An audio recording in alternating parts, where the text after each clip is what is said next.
जय श्री कृष्णा। कैसे हैं आप लोग फ्रेंड्स। आज की चर्चा जो होने जा रही है वो अतिचारी गुरु जो कि अस्त अवस्था में चल रहे थे, इनके उदित होने पर इनकी जो डिग्री है वो भी बढ़ जाने वाली है। तो आपके लिए बहुत शुभ प्रभाव लेकर आने वाले हैं, क्योंकि गुरु का अस्त होना एक बहुत बड़ी घटना मानी जाती है।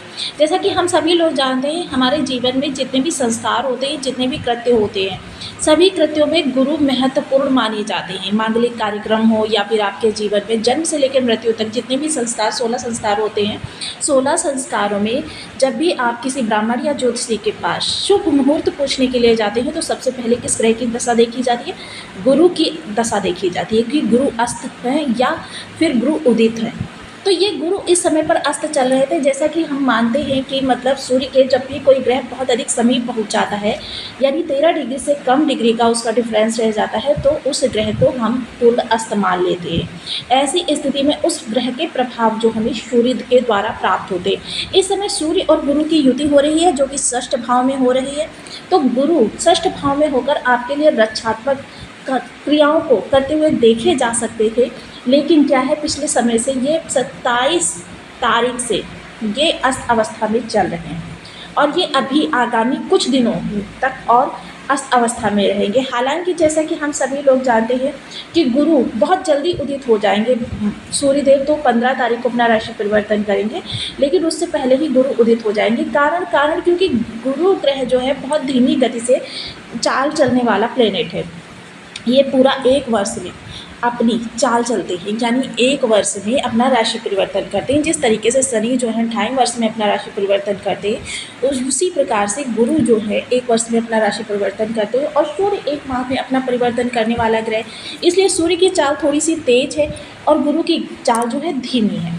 अर्थात ये जब जिस समय पर ये भाव में आए भी नहीं थे, उसी समय गुरु अस्त हो गए थे, क्योंकि सूर्य भाव के इस मध्याह्न पर थे और गुरु अभी इसी मध्याह्न पर बैठे हुए हैं।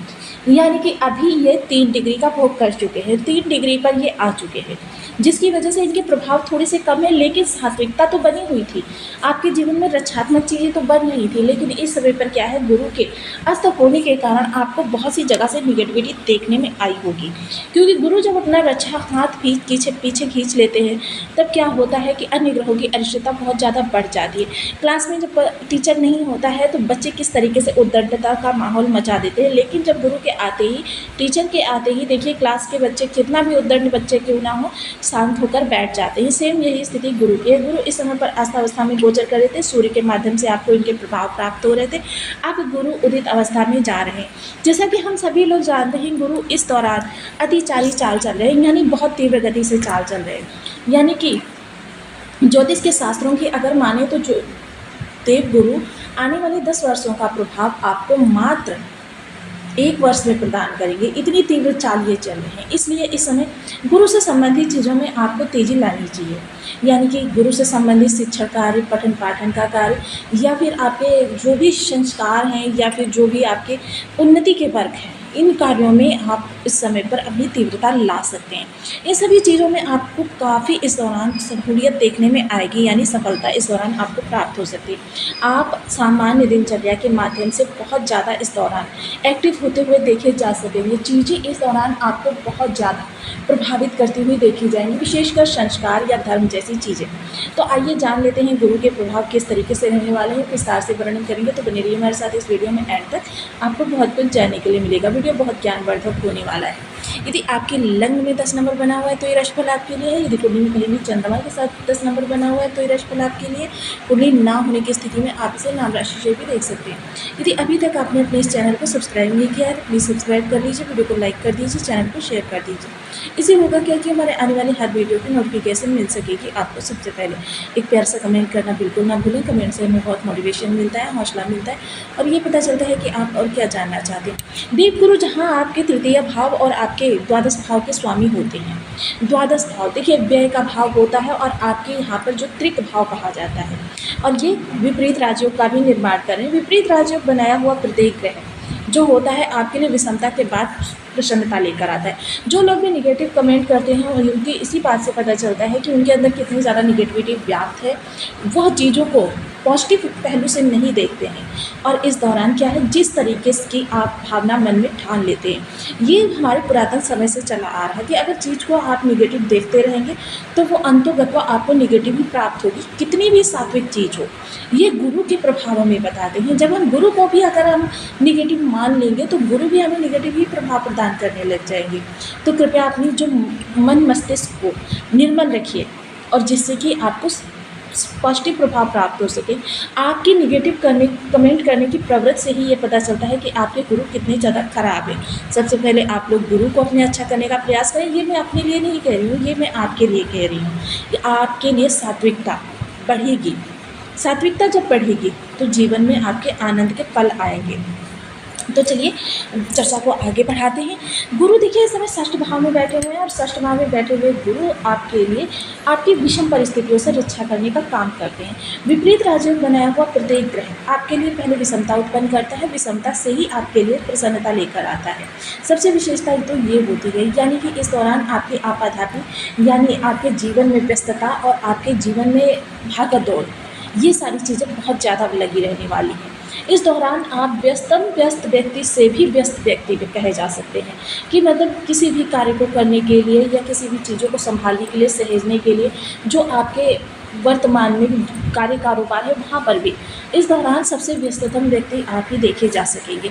अब गुरु के पास 3 दृष्टियाँ होती हैं। पंचम दृष्टि जो कर्म भाव पर जाएगी, तो कर्म के लिए जैसे कि हम बता रहे हैं कि कर्म के लिए ना तो गुरु कारक होते हैं, ना दिक्बली होते हैं, लेकिन सूर्य की दृष्टि इनके साथ में जा रही है, जिसके प्रभाव से क्या होगा कि सूर्य का प्रभाव यहाँ पर आपके लिए बहुत उत्तम रहेगा, क्योंकि सूर्य की सकारात्मक दृष्टि जा रही है, गुरु की सकारात्मक दृष्टि के माध्यम से गुरु की प्रभाव जा रहा है, जिसके माध्यम से यहाँ कार्य कारोबार के लिए बहुत अच्छी स्थितियाँ उत्पन्न होती हुई दिखाई देंगी। अब यहाँ पर एक चीज़ और कहना चाहूँगी, देखिए बहुत से लोगों के बर्थ चार्ट में, क्योंकि हम केवल वही चीज़ें बताते हैं जो ब्रह्मांड में होता है, ब्रह्मांड में आपके DNA का पता नहीं चलता है, बल्कि ब्रह्मांड में प्रभाव आपको कहाँ से प्राप्त होंगे ये पता चलता है। और प्रत्येक ग्रह जो होता है शुभ होता है, तो उसके प्रभाव क्षेम जो हम बता रहे हैं वही होते हैं, लेकिन उसमें विषमता कितनी है, कितनी आपके लिए अरिष्टकारक है, ये आपका DNA ही बता सकता है, यानी कि आपकी कुंडली। तो कृपया निगेटिव कमेंट्स छोड़कर स्थिति को देखिए कि मतलब हम सिर्फ आपको ये बताते हैं कि आपको कहाँ से प्रभाव प्राप्त होने वाले हैं, और उन्हीं जिससे आप समझिए कि आपका कौन सा ग्रह कितना आपके लिए खराब है और उसको कितना आप अच्छा कर सकते हैं प्रयासों से। तो यहाँ पर कर्म के लिए आप जो भी प्रयास करना चाहते हैं इस दौरान कर सकते हैं। गुरु की उदित अवस्था में आपको लाभ ही प्राप्त होगा। सप्तम दृष्टि के माध्यम से गुरु देखिए यहाँ पर इन्वेस्टमेंट संबंधी जो भी कार्य आप करना चाहते हैं, इन्वेस्टमेंट या कोर्ट कचहरी वगैरह के लिए, तो देखिए गुरु यहाँ पर स्टेप बाय स्टेप आपकी सत्यता के आधार पर, प्रामाणिकता के आधार पर इस समय पर आपको सफलता प्रदान कराएंगे। गुरु नैतिक ग्रह हैं, और गुरु कभी भी कोई ऐसा कार्य नहीं करते हैं जिसकी वजह से क्या है कि गुरु के ऊपर उंगली उठाई जा सके, यानी कि बिल्कुल नैतिकता पर चलते हुए, धर्म का आचरण करते हुए आपको कार्यों को आगे बढ़ाना है। विदेश से जुड़े हुए लोगों के लिए यह समय काल अति उत्तम कहा जा सकता है। विदेश में रहते हैं, विदेश में जॉब कर रहे हैं, विदेश में आप किसी भी तरीके से विदेशों से आपका संबंध है, तो यह समय काल आपके लिए अति उत्तम कहा जा सकता है। या विदेशों से कार्य कारोबार कर रहे हैं, या विदेशों से आप इन्वेस्टमेंट वगैरह कोई भी कार्य कर रहे हैं, तो यह समय आपके लिए बेहतर रहने वाला है। कोई आगे गति बढ़ाना चाहते हैं, करना चाहते हैं, तो भी ये समय काल बहुत अच्छा रहने वाला है। साथ ही साथ देखिए अगर हॉस्पिटैलिटी लगी हुई है तो इस दौरान सेकेंड ओपिनियन आपके लिए लाभप्रद रह सकती है। नवम दृष्टि धन स्थान पर जाएगी, तो देखिए वाणी बहुत इस दौरान आपकी कहते हैं कि मतलब उत्तम मन मोहने वाली हो सकती है। वाणी के प्रभाव से आप लोगों का मन जीतते हुए दिखाई देंगे। आपकी वाणी में एक ज्ञान की छवि दिखाई देगी, ज्ञान का पुट दिखाई देगा, जिसकी वजह से क्या है चीज़ें बहुत अच्छे बेहतर तरीके से आप मैनेज कर सकेंगे। साथ ही साथ खान पान पे सात्विक और संतुलित रखें, जिससे कि आपको उदर विकार संबंधी चीज़ें ना फेस करनी पड़े। साथ ही साथ देखिए इस दौरान आपको अच्छी चीज़ ये है कि कुटुंबियों से रिलेशन जो है अगर बिगड़ चुके हैं तो उनसे रिलेशन सुधारने का ये बहुत अच्छा मौका है। देखिए पहल तो आपको ही करनी पड़ेगी, क्योंकि रिश्ते आप सुधारना चाहते हैं, और रिश्ते देखिए जिनके बहुत अच्छे रहते हैं तो क्या होता है ग्रह के भी उनको पॉजिटिव प्रभाव, क्योंकि ग्रह के माध्यम से ही रिश्ते खराब होते हैं। देखिए, अगर आपका बुध खराब होगा, बहन बुआ बेटी के साथ आपके रिलेशन खराब होंगे। अगर आपका शुक्र खराब होगा, जी पत्नी के साथ आपके रिलेशन खराब होंगे। अगर आपके शनि खराब होंगे तो चाचा ताऊ इनके साथ आपके रिलेशन खराब होंगे। अगर आपका मंगल खराब होगा तो भाई बंधुओं के साथ आपके रिलेशन खराब होंगे। तो देखिए, रिश्तों से भी हम बहुत चीज़ें पता लगा सकते हैं। सूर्य खराब होगा, पिता के साथ अनबन होगी। चंद्रमा खराब होगा, माता के साथ अनबन, या माता के स्वास्थ्य में दिक्कत, या माता को किसी भी प्रकार की पीड़ा झेलनी पड़ेगी। मतलब ये सारी चीज़ें इस दौरान आपके साथ होती हुई देखी जाएंगी। और देखिए, रिश्तों को भी समझकर आप अपने ग्रह को पता लगा सकते हैं कौन सा ग्रह आपके लिए कितना खराब है। तो अब चर्चा कर रहे हैं देवगुरु की। तो देवगुरु के लिए कुछ विशेष उपाय जो कि करके आप बहुत अच्छे लाभ प्राप्त कर सकते हैं। सबसे पहले देखिए, जहाँ तक संभव हो जितना ज़्यादा साफ सुथरे रह सकते हैं, जितना ज़्यादा सात्विक रह सकते हैं, धर्म स्थान पर जा सकते हैं। देखिए, धर्म स्थान पर आपके पास समय नहीं है, कोई बात नहीं। आप जब कर्म स्थान पर जा रहे हैं, एक बार मंदिर की चौखट नांग कर और वहाँ सिर झुकाकर आ जाइए। देखिए, मंदिर कभी भी खाली हाथ नहीं जाया जाता है, तो हाथ में एक फूल भी ले सकते हैं। ये आपके लिए उपाय के तरीके से काम करेगा। इससे गुरु आपको प्रभाव, धार्मिक पुस्तकों का स्वाध्याय करना आपके गुरु को प्रबल करता है। धर्म का अनुसरण करना, साथ ही साथ देखिए, अगर आपके दादाजी हैं या फिर आपके कोई शिक्षक आसपास रहते हैं तो उनसे समय निकाल कर थोड़ा तो उनसे मिलें, उनके साथ क्वालिटी टाइम स्पेंड करें। जहाँ तक संभव हो थोड़े से हल्के रंग के ही वस्त्र धारण करें। ये छोटे छोटे से क्रियाकलाप अपने जीवन में शामिल करके हम अपने ग्रहों को बहुत उत्तम कर सकते हैं। घर से निकलते वक्त माता पिता के सदैव चरण स्पर्श करके निकले। इससे क्या होता है कि आपकी धार्मिकता झलकती है और धार्मिकता के से ही आपके गुरु प्रबल होते हैं। साथ ही साथ केले के वृक्ष पर हल्दी मिश्रित जल से या फिर पीपल वृक्ष पर सिंचन करना बिल्कुल ना भूलें। ये आप नित्य प्रति करें। केले का वृक्ष घर में लगा सकते हैं, पीपल का वृक्ष घर में नहीं लगाया जाता है। इसके अतिरिक्त देखिए, आप एक पीले रुमाल ले सकते हैं। छोटा सा कपड़ा पीला ले लीजिए, उसमें 1.25 किलो चने की दाल और 5 गांठें हल्दी की डालकर इसे पोटली बना लीजिए और धर्म स्थान पर गुरुवार के दिन दे दीजिए। ऐसा करने से 43 गुरुवार आपको ऐसा करना है। आपके गुरु कितने भी खराब क्यों ना हो, आपके लिए सुफलकारी हो जाएंगे। नहाने के पानी में 1 चुटकी हल्दी डालकर भी नहाया जा सकता है। ये आपके लिए काफ़ी उत्तम उपाय रह सकता है। तो आपको वीडियो कैसी लगी मुझे कमेंट बॉक्स में जरूर बताएं।